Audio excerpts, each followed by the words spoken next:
So we're contrasting here two functions which Hamlet is describing as being in the nature of man.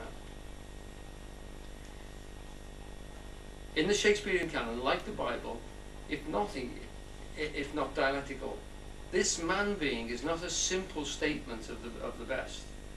So Hamlet is contrasting that we have literally two forms, two functions within ourselves. We can be noble in reason, infinite in faculty, in form and moving, how expressible, how express and admirable, in action, how like an angel, in apprehension, how like a god. So that's one aspect of us. But what if the chief good and market of his time is just to sleep and to feed? And with that, you're meant to look about you. And in that sense, the world itself and the globe, particularly, in the play, in the situation, remember, inside the globe and inside the rose, there would be people selling food. The people who paid only a penny would be standing on the floor, and the others would be paying for seats, wooden benches, and then seats with cushions. So there was a whole range of lifestyle in front of them and moving around them. And the people had to be captured. They were not meant to be silent. You had to make them silent because the play was so good. You had to keep them entertained and keep them there. Otherwise they'd go off to the stalls and get some beer or get some food or have a chat, and they could wander about. If you've been to the Globe in London, I hesitate to call it the New Globe, it's built on exactly the same structure, and if you pay cheaply and go stand inside, yes, you get wet with the rain, but you can also move around the stage and see the stage from any angle you want to. You can wander around and talk to your friends if you like. There is that much movement in the crowd of people inside the place that you can actually weave your way in and out. You can go to the toilet and come back and go to the bar and whatever. It's quite a flexible position to be in. So you have these sort of movements going around. You have people eating and drinking around you while you're watching the play. In those days, and I had it reflected the other day in a sports complex, they were saying that the future of sports should be where the arena is captivating for those people who want to be captured, but around it there should be things like amusement arcades and things too, where you have to pull the people in to see the spectacle. Cricket they were talking about particularly, so that the match would pull people, and if it was boring the people could wander off and literally go on a roller coaster or a merry-go-round or whatever.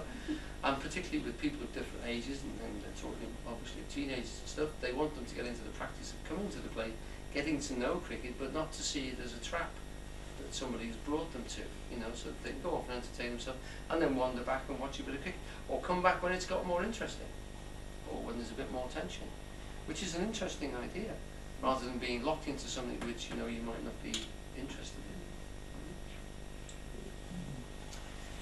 in. So we have those two. We have how noble in reason, and also a beast no more, a beast nothing more. God and beast in opposition, closed within one breast, that is man. Friar Lawrence in Romeo and Juliet knows that in this world of time, all things, though they originate in the angelic, are tainted with the fall into darkness of Lucifer. Man lives in two worlds at once, the heavenly and the hellish, both present in the earth. Another speaker, please.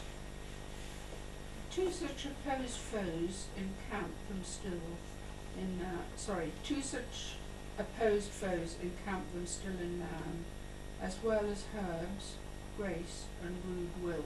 Yes.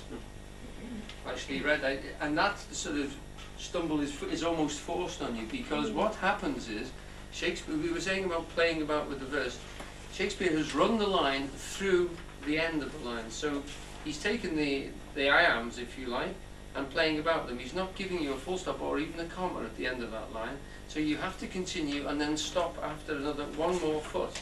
So he's created a 6-foot line, and he's actually broken it just there, so you have to run at it twice.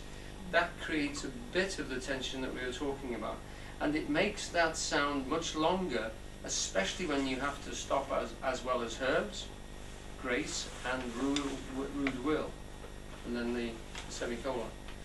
That being at the line makes you stop quite a little bit longer. You have to consider those words at the end and listen to the formality of that statement and let it echo inside your head. Then it will move on to another consideration.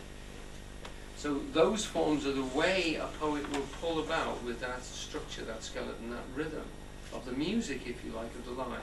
And it is purely music. And it's affecting us purely emotionally by the power, literally the push and let go. Push and let go. We can feel it. We start to expect it. And inside us, we're waiting for that beat to come again. And when that wait doesn't happen, it creates tension, and that releases. You feel it as a tension and release. Tension is the same that we have in the pulse, the same that we have in the breath. And we can say that psychologically we'll listen when we're in conversation to somebody to the way they're breathing and the way they're moving their words, and that is influencing us as well. It isn't just the words they're saying. In fact, the words they're saying are quite baldy and empty without that impact of the breath and without the inflections that we used to. So it's quite a distinct art. And to put that into writing is incredibly clever. Is that like jazz? Yes. Yes, it is.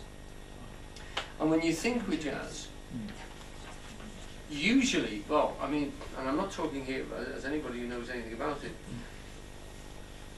for me it works best when they lay down the tune early, or you're so familiar with the tune, like Honeysuckle Rose, you know it backwards, and then you know they know it backwards, then they start to play with it.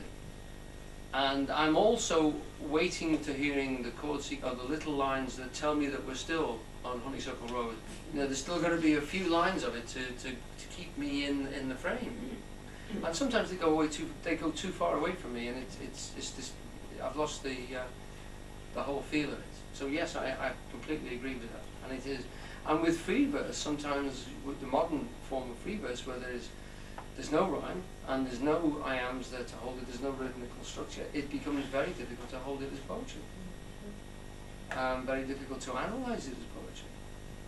Some people, can do it very well. Frost, for instance, I think does it really well, but a lot of the forms are beyond me as being poetry. Right. So there we have it, actually Shakespeare playing about with the way you can say it. And he's sort of pulling you and pushing you about to, hey, notice this, and that's creating a degree of feeling that goes with it.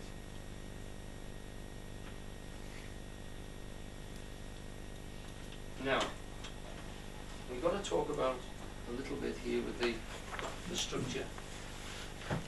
Heaven and hell. We've got the angelic, which we can represent